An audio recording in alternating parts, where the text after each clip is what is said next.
ஈரோடு இடைத்தேர்தலின் போது வெடிகுண்டு வீசுவேன் என வன்முறையை தூண்டும் வழக்கில் பேசிய வழக்கில் சீமானுக்கு சம்மன்.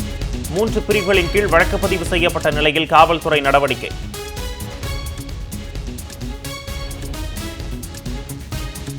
நடிகை விஜயலட்சுமி அளித்த பாலியல் வன்கொடுமை புகார். வளசர்பாக்கம் காவல் நிலையத்தில் விசாரணைக்கு ஆஜராகுமாறு சீமானுக்கு இன்று மீண்டும் சம்மன்.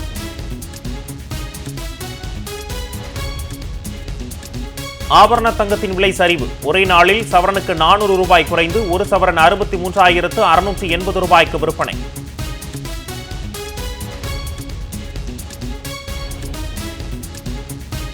நீதிமன்ற நடவடிக்கைக்கு இடையூறு ஏற்படுத்திய சீமானின் ஆதரவாளர்கள். போலீசாரை பணி செய்ய விடாமல் தாக்க முயற்சித்த வழக்கில் கைதான சீமான் வீட்டு காவலாளி உள்ளிட்ட 2 பேரும் 2வது முறையாக நீதிபதி முன்பு ஆஜர்படுத்தி சிறையில் அடைப்பு.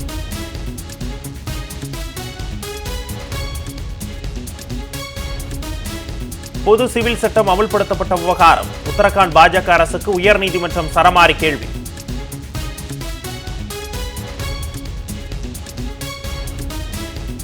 ஹிந்தி திணிப்பு தொகுதிகள் மறுசீரமைப்பு விவகாரத்தில் தமிழ்நாட்டுக்காக நாம் அனைவரும் ஒன்றுபட்டு போராட வேண்டும். திமுக தொண்டர்களுக்கு முதலமைச்சர் மு க ஸ்டாலின் வேண்டுகோள். தமிழ்நாட்டின் நலனையும் எதிர்காலத்தையும் யாருக்காகவும் எதற்காகவும் விட்டுத்தர மாட்டோம் என உறுதி.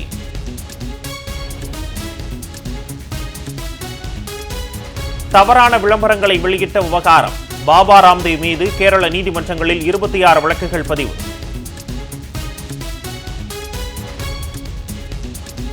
செவி அமைப்பின் தலைவர் மாதவியின் பதவிக்காலம் நிறைவு. புதிய தலைவராக துகின் கண்டா நியமனம்.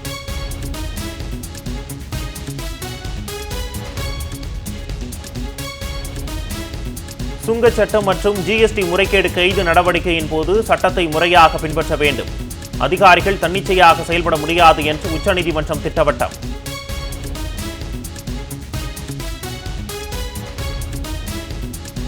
தமிழ்நாட்டின் அடையாளம் தமிழ்தான். எந்த மொழியையும் யார் மீதும் திணிக்கக்கூடாது என நடிகர் வடிவேலு வலியுறுத்தல்.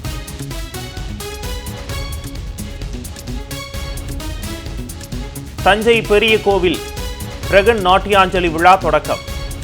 முதல் நாளில் பெங்களூரு திருச்சி நடனக்குழுவினர் பங்கேற்ற நிகழ்ச்சியை கண்டுகளித்த பொதுமக்கள்.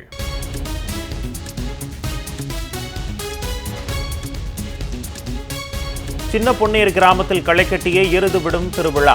200க்கும் மேற்பட்ட காளைகள் பங்கேற்ற போட்டியை கண்டு ரசித்த சுற்றுவட்டார பகுதி மக்கள்.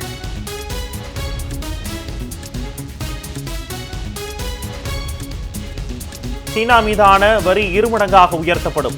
அமெரிக்க அதிபர் டிரம்ப் பேச்சால் சர்ச்சை.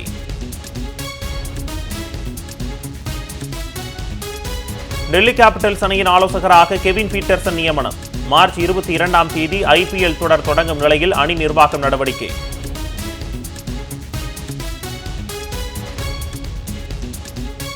சாம்பியன்ஸ் டிராபி கிரிக்கெட் போட்டித் தொடர். இன்றைய லீக் ஆட்டத்தில் ஆஸ்திரேலியா ஆப்கானிஸ்தான் அணிகள் மோதல்.